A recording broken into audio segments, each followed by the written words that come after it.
Welcome to the TPRM Exchange Podcast, brought to you by the Third Party Risk Association, a not-for-profit, practitioner-led, and framework-agnostic professional organization for third-party risk management professionals. Hello, and welcome to the TPRM Exchange Podcast. I'm Hilary Jewhurst with Third Party Risk Association, and I'll be your host today. So today we're tackling a big point of confusion in third-party risk management. It's geopolitical risk. And this is something we often treat just like another risk domain, something that's captured through some sort of rating or inherent risk scoring. And that's part of it, but it's not always the full picture. And what matters right now, as most of you know, is how wars and sanctions and tariffs, trade tensions, and all that regional instability are starting to put pressure on risks that are already sitting inside of our programs, whether that's financial, cyber, concentration, and other risks. So the big question is not whether geopolitical risk actually exists, because we know it does. The big question is when a world event becomes a third-party problem, what do we do about it? And that's what we're working through today. And I've got exactly the right person to help us do that. My guest today is Tracy Keeping. Tracy is the founder of Steel Harbor Consulting, where she works as a fractional executive, supporting CEOs and boards through very complex risk, governance, and operational decisions. Tracy has held senior leadership roles at State Street, JP Morgan Chase, and Deutsche Bank, leading global cyber and technology risk programs in these very highly regulated environments. So her work today is focusing on helping organizations move from risk visibility to clear and accountable decisions. Tracy, thanks so much for being here today. Thank you, Hilary. I appreciate you having me here. And this is a topic I'm hearing a lot of teams on right now, especially as conditions are starting to move faster than the normal assessment cycles. What I tend to see is that the work teams are doing is solid, but the environment is shifting between those assessment points. Where I come in is when that shift starts showing up at the executive level and decisions need to be made quickly, often with incomplete information. Okay, great. So you do work at the executive level on governance and operational risk. So from where you sit, how are these geopolitical conditions, not like geopolitical risk as a category, but the actual conditions that are going on right now, changing the conversations that you're having with leadership? Yeah, so what I'm seeing is that assumption that used to hold are no longer stable. Things like supply routes, vendor viability, jurisdictional exposure, those used to sit in the background. Now they are moving, sometimes quickly.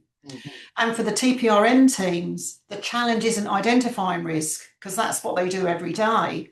It's that the environment is shifting between assessment cycles.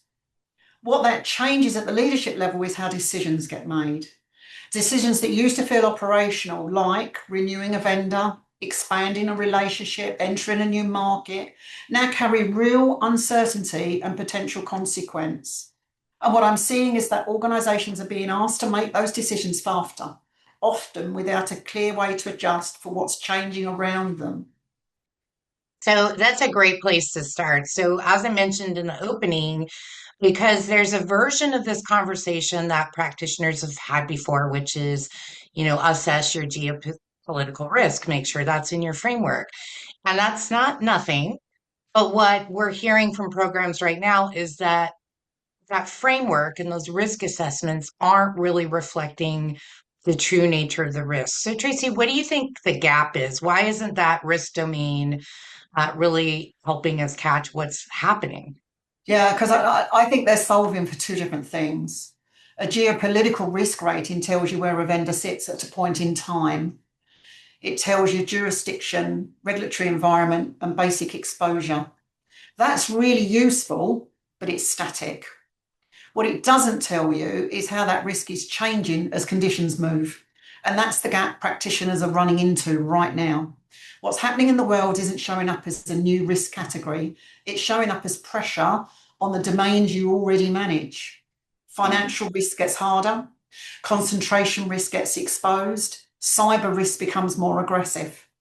The conditions doesn't create the risk, it reveals it or accelerates it. So if your program is only looking at the geopolitical field, you're not actually seeing where the impact is landing.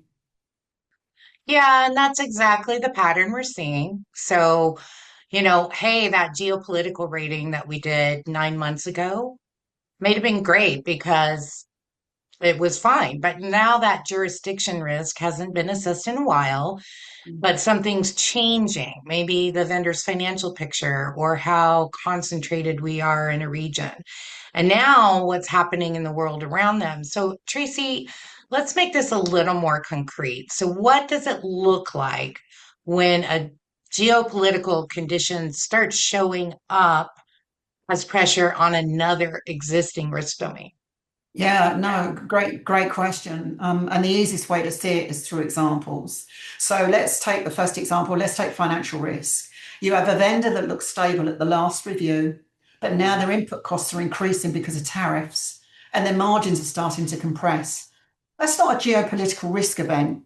That's financial risk changing in real time driven by a condition. And if you're only looking at that during assessment cycles, you won't see it until it becomes a disruption. The second example I would give is, let's take concentration risk. You may already have multiple critical vendors in the same region or dependent on the same route. That exposure was already there. But when a route closes or a region destabilizes, it becomes visible and urgent. The condition didn't create the concentration, it just exposed it. And in cyber, we're seeing a similar pattern. Periods of instability are being used to target infrastructure and supply chains, sometimes not for immediate impact, but to position for future disruption. Again, that's not a new category of risk. That's existing cyber exposure becoming more active under pressure. And that pattern is consistent. Conditions don't introduce new risk. They show you where they've already been exposed. Okay, yeah, those are all great examples. So, what processes or tools should programs have in place today that they might not currently have to help address this? Yeah, so what I see most programs needing is not more tools, but in a way to connect what's happening outside to what they're already responsible for inside. There are really two practical shifts. The first is some form of monitoring between assessment cycles that is actually tied to external conditions, not just a calendar. Yeah. Because right now, most programs reassess risk on a schedule, but conditions don't follow a schedule. And this is where many organizations have invested in risk intelligence tools. These tools generate real-time alerts across cyber, third-party, and regulatory exposure. But the presence of alerts doesn't solve the problem. What matters is what the team does when that alert comes in. Does it trigger a defined review? Does it connect to a specific risk domain? Does someone have clear ownership to assess and act upon it? In many cases, the risk is seen. It may even be escalated, but it doesn't translate into a decision or an action. The second is defining what actually triggers action. If tariffs impact a supplier category, does that trigger a financial review? If a shipping corridor closes, does that trigger a concentration discussion? Most programs don't have those triggers clearly defined. They have assessment schedules, and the schedule doesn't know that something has changed last week, yesterday, or the day before. Right. Yeah. This is a constant pressure, right? You're reacting to something that's just happened and it's changed the level of confidence that you have. I do want to add another layer for this because this is also something that comes up a lot.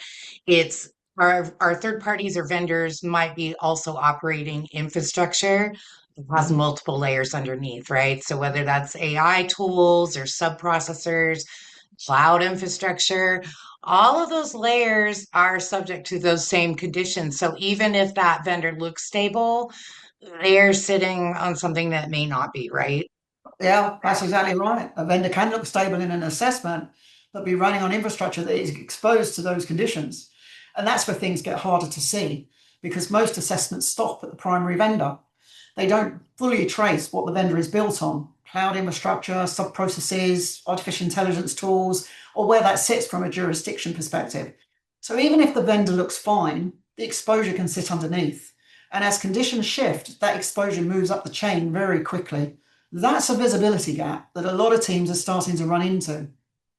Yeah, no, I've seen this personally. I've had practitioners talk to me about this, and it's definitely one of those things where we talk about fourth and nth party risk, but we really need to connect those dots back to geopolitical isn't just about where your vendor is headquartered or doing work. It's where their sub-processors and fourth parties are as well. So I want to pick up on something else you said earlier, which is about concentration risk specifically, Mhm. because this is a really great example right now. It's something that programs have started to become more aware of and started managing, and maybe more so in environments where there's a heavy supply chain component. But what happened over the last year when tariffs started hitting and supply chains started shifting, right? Those conditions made that concentration really visible in a way that it hadn't been before. So a lot of organizations were like, hey, we can't be here. The tariffs are too high, or we've got to move to a more local solution, perhaps. But what I've been seeing as all these adjustments are being made really rapidly is that third party risk might not have been in the room when those decisions were made. So what is the risk of moving these suppliers around and also not having third party at the table? Yeah, so the risk is the instinct is to move quickly. And it's right, that's the right instinct. When Mhm. conditions shift, organizations need to maintain continuity. But where the risk comes in is when those decisions happen without the same level of visibility that the TPRM team would normally bring in. And to be fair to those teams, a lot of those decisions were made quickly and not always with a clear mechanism to bring them into the conversation. What that often leads to is concentration not being reduced, just moved. Yeah. New suppliers, different regions, but sometimes the same underlying exposure, the same dependencies, just with less history, less visibility. Yeah. So the condition Well, didn't remove the risk, it sort of shifted where it sits, you know? yeah. Yeah. So I want to talk about that example or what you just pointed out. It's like, you have that visibility gap and it's not closing just because you made a different decision. Mhm. But I also think what you pointed out is that when these shifts are happening, we're just moving the problem, right? Yeah, We saw our concentration risk, but what about our contract coverage? yeah, What about financial risk? Or when vendor viability starts shifting, a lot of those risk domains, they're not just sitting with one function, right? So third party risk management in finance, we talk about it being the second line. So we're air traffic control, we're the framework. But a lot of these decisions or actions may sit across, third party risk management. They may have a legal compliance or procurement component. So Tracy, when practitioners actually work in an environment where conditions are putting pressure on domains that are very distributed, how should they deal with that? well, and that's really the heart of it, right? The conditions don't respect functional boundaries. So one event can impact financial, contract performance, concentration, compliance, exposure, all at the same time. But those domains sit with different teams that aren't always connected in real time. And so the Yeah, goal for TPRM isn't to own all of it, it's to know where each domain sits, who is responsible for it, and what happens when conditions change. Because in a lot of organizations, there's an assumption that someone is watching it, but the mhm, assumption isn't the same as a process. And the only way to know the difference is to have the conversation before something breaks. So the practical step is to bring the right groups together: procurement, legal, compliance, risk, and walk through a real scenario. And the ask there would be, when this condition changes, who is watching each domain? What triggers action? And who makes the call? Most organizations haven't aligned on that explicitly. And when something does break, that's when the gap becomes visible. yeah. It's kind of sad but true. I because so many programs And it's not for lack of trying, I know personally, but they seem to be playing defense a lot. So we're really reacting to events versus planning for them or proactively considering what actions should be taken by whom. So for practitioners who are trying to get started turning the ship around without turning it into a huge governance project, what is the entry point? My advice would be to start small. Don't start with a framework review. Start with a scenario, a real scenario that's already on your radar. It could be a tariff impacting the supply category or a shipping corridor that's under pressure, and just walk it through. And the ask that you're trying to achieve is, if this gets worse tomorrow, which risk domains are affected? Who owns each of them? And who makes the first call? That conversation will surface gaps very, very quickly. And it shifts the discussion from we need to improve the program to here's a real situation. Let's make sure we know what to do. That's a much easier place to start. Agreed, agreed. Yeah, starting small, working from real scenarios, I think is not only a great learning experience, but often you're going to encounter those same teams around the organization. So if you just start with one thing and we realize, like, hey, here's the gaps, it makes it much easier to say, and we have those same gaps in other situations, build that coalition to work together. So I want to switch topics a little bit because we've mentioned it briefly, but it's about contracts and specifically those force majeure clauses, right? Mhm. Really Yep. talk. I want to frame it in the same way that we've been framing everything else today, right? So force majeure isn't a geopolitical risk topic. It's a contract risk topic. Yep. But all the conditions we've been talking about, whether that's shipping disruptions or the, government imposed restrictions, energy supply, these are really stress testing force majeure language right now. And for a lot of practitioners, those contracts are going to sit with legal or procurement, not directly with them, Mhm. but the gap is still going to show up in those vendor relationships. So, Tracy, because we always have a lot of new practitioners who may not be familiar with the term force majeure. Can you walk us through what that actually is, what it means, and how it's potentially a problem waiting to happen? Of course, and it's worth grounding this because not everyone will have had to have dealt with it directly. So, at a simple level, force majeure is a clause that allows a vendor to step away from their obligations when something outside their control prevents them from delivering. And in most contracts, that language was written with a fairly narrow set of scenarios in mind. Scenarios like natural disaster, emergency, very specific events.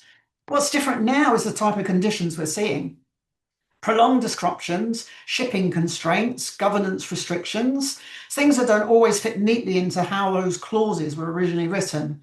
So, what organizations are starting to find is that when a vendor generally can't perform, the contract doesn't clearly tell them what happens next. There's no clear path to exit, there's no clear timeline, there's no clear remedy. Yeah. And that's where this becomes a real risk because the gap doesn't show up in the contract review, it shows up when something goes wrong. Yeah. So I'm a TPRM practitioner and I don't know the contract. How am I going to get this concept or bring it to legal or procurement without overstepping? Yeah, framing matters here. So going to legal or procurement with "there's a problem" usually doesn't land well. But actually asking, have we looked at this against what's actually happening right now in the real world? That's a very different conversation. Most teams want to know if there's a gap. They just don't always have visibility across the full vendor landscape or how current conditions might be affecting it.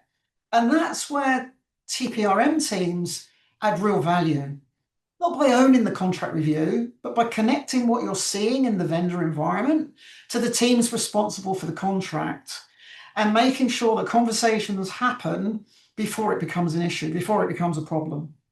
Right. So again, not here's a problem you have to fix, but has anyone looked at this lately? Given what's going on, here's what I think we might want to focus on. Yeah, that's always a really much better place to start that conversation. So Yeah. I do want to get into two other specific domains Mhm. that these Geopolitical pressures and conditions are making a lot more complicated right now. And these are especially relevant for financial services, healthcare, tech, even though the thinking and the principle can apply more broadly to any program. And I want to name them for what they are. The first one is data sovereignty. This is a compliance risk domain for sure. And sanctions is also a legal and compliance domain. So neither one of these are new. But when all these geopolitical conditions are changing, what it takes to actually manage them. So Tracy, let's start with data sovereignty. What's changed there? So what's changed with data sovereignty is that the question has become harder to answer. Traditionally, data sovereignty was manageable if you knew where your vendor was based and what regulatory environment they operated in. But now conditions are making the underlying infrastructure matter much worse, because a vendor can look fully compliant at the time of the assessment and still have data moving through jurisdictions that carry new exposures. And that's because most assessments stop at the primary vendor. They don't fully trace the cloud infrastructure, all the different sub-processes, or where the data is actually flowing. So the question has shifted. It's no longer just, is the data protected? It's, can we explain where our data is going and why? And that work often sits outside of the TPRM teams. So the real question becomes, is anyone tracing it? And are those insights making their way back into the vendor risk picture? Yeah, I mean, again, this is that fourth party subservicer question that comes up again and again, which is it's not enough to just look at that top level, especially where data is concerned. So let's shift to sanctions. So sanctions screenings, programs have had these around forever. A lot of them feel like they got it covered.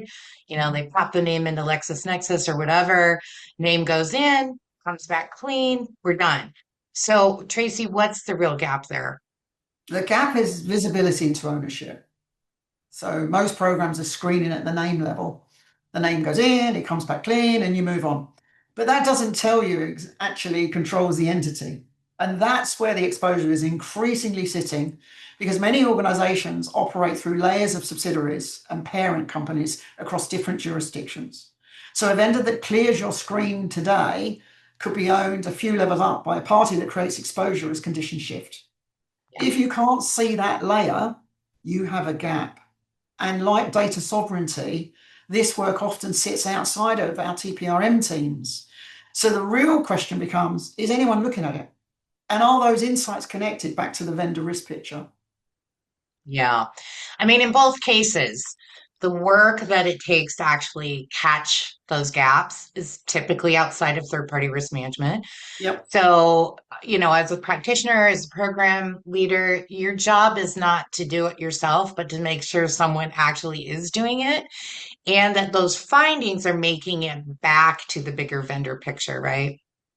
So, let's talk about something else that comes up a lot. So, let's say the practitioners, they can see how conditions are putting pressure on their vendor portfolios. So maybe they know which vendors are in financially stressed positions because of tariff pressure. Maybe they figured that out. They are starting to see where concentration risk has been exposed, and they're starting to think about that contract language. But here's the big one, getting leadership to actually do something about it is a completely different challenge, right? So a lot of people doing this work often don't have that direct line to the executive table, and coming in with something like, hey, conditions are changing the risk picture doesn't always land well. It doesn't necessarily, urge discussions and decisions. So what actually works? What works is translating the condition into a decision. Conditions are changing the risk picture is a briefing. If this vendor's financial position deteriorates under current tariff pressure, here is the impact of the business, and here is the decision we need to make now. That's a decision. Executives respond to decisions in front of them, not conditions on a slide. And we see the impact of that gap. Only about 15% of TPRM leaders are highly confident in their program data, which tells you this isn't about having more information, it's about being able to connect that information to a clear decision. The job is to connect what's happening in the world to a specific vendor, a specific domain, a specific consequence, and a clear ask. That's not traditional risk reporting, but it's what actually gets a response. Yeah. Now, I've said that a lot myself, which is you can't throw a heat map at an executive table and expect them to do anything about it. You have to always think in terms of what your executives think about, like how does this impact our revenue, our regulatory standing, our customers, and put it into the most, I don't want to say simplistic, but clear terms, impacts available so they can actually do something about it. And I think it's also important to add the what if we don't make a decision about this, Yep, right? very important. So, yeah, so the conditions in and of themselves, they don't require a decision, but that connection to a specific vendor and that specific consequence does require some decisions. So, Tracy, what are those leadership conversations sounding like now, maybe compared to 2 or 3 years ago? So, what are boards and executives actually asking about third-party risk? And it's a great question. So 2 or 3 years ago, the question was, are we compliant? What I'm hearing now is, can we make a decision and defend it when something fails? And that's a fundamentally different ask. Compliance is a checklist. Decision readiness requires clarity on who has the authority, what information do they have, and how decisions get made before the pressure arrives. The program getting executive attention right now are the ones that can walk into a room and say, here is what the conditions mean for our vendor portfolio. Here is where the exposure sits. Here is who makes the call. And here is what we need from you. That is the conversation that lands. Right. And so to be able to defend it, what does that look like? Because I think practitioners here like document your decisions. And it always Mm-hmm. sounds just like more endless paperwork. And I don't think that's what you mean. No, it's not. It's not about the paperwork. It's about being able to show your reasoning. Regulators and boards aren't just asking what decisions you made, they're asking how you made them. Mhm. What were the conditions at the time? What trade-offs were considered? What risk was accepted and why? And who was involved in the decision-making process? If something fails and you can walk someone through that clearly, that's Yeah. defensible. If you can't, even a reasonable decision can look like it wasn't thought through at all. Most programs track outcomes. The ones getting board level attention are tracking rationale. And in an environment where conditions are shifting this fast, being able to show that you made a considered decision under real constraints is a capability. Yeah. So, as we're getting close to the end of our time, I want to name a few things that I've heard from you today that are going to stick with me and hopefully our listeners. I think the first one is the first distinction we started with, and that's the most important thing we said today is that geopolitical risk is a domain, it's a field in your assessment, your framework. That's not what is catching us off guard right now. So, what is really catching us off guard are those geopolitical conditions that are kind of acting as an accelerant, right, across the risk domains that already exist. Yeah. So, these domains are already in your program, but what's changing is the pressure they're under. So that's the first one. The second one, I think, is that exposure often sits somewhere where our assessments aren't necessarily reaching or uncovering. That's that sub-processor chain, that ownership structure behind the vendor name, the force majeure clause that was being written for, earthquakes, not wars. A program can have really good assessment coverage and still be missing where conditions create exposure. And then the third one, I think, is obviously, as you mentioned it in a couple of places today, is that ownership question, right? Risk domains are often distributed functions, and third party risk isn't going to necessarily own all of them. And that's fine. That's not what we're asking, correct? Because somebody has to be watching when these conditions shift. And that's the gap that sometimes falls through the cracks. But if nobody's had that explicit conversation about who is watching and what would trigger an escalation, we have a problem. So that's kind of my recap, Tracy. But knowing what practitioners are doing, working with real problems, with real resource constraints, what are 2 or 3 things actually we're starting today? Yeah, so Hilary, everything you just named is exactly where I'd start. I'd focus on 3 things. Firstly, look at your existing risk domains and ask a simple question. Do we have a way to trigger a review when conditions change, not just when the calendar says it's time to do the review? If a tariff hits a supplier category, does that trigger a financial review? If a corridor closes, does that trigger a concentration review? Most programs don't have those triggers, and that's a gap.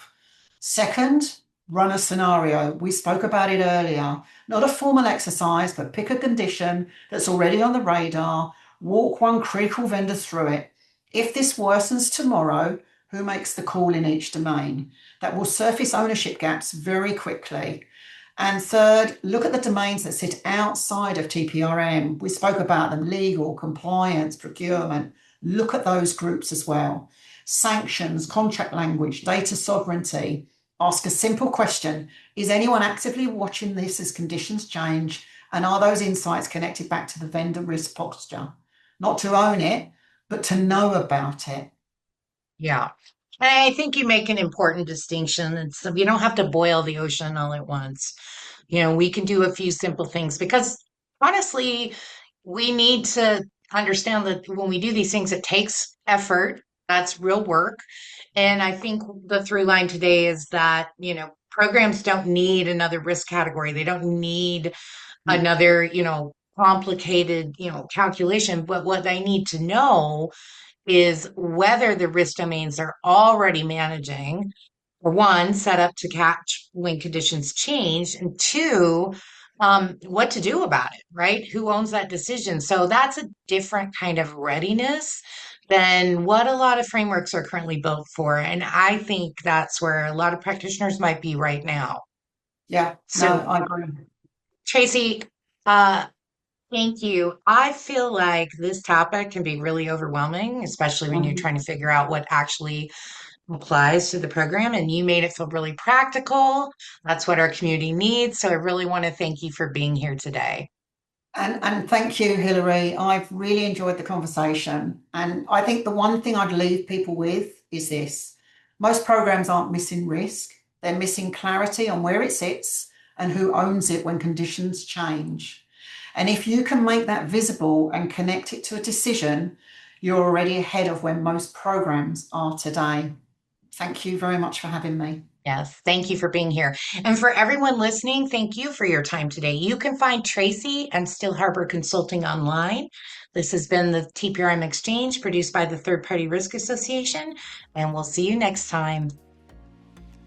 Do you have a third-party risk management question or topic idea for an upcoming episode? Send your questions to pod@tprassociation.org. The Third Party Risk Association is the only not-for-profit vendor and framework-agnostic professional association for third-party risk management professionals, bringing together thousands of practitioners and leaders worldwide. TPRA offers tools, templates, training, certifications, networking, and shared industry practices designed to support both your program and your professional development. Practitioner membership is free. To join, visit tprassociation.org and select Join under Membership.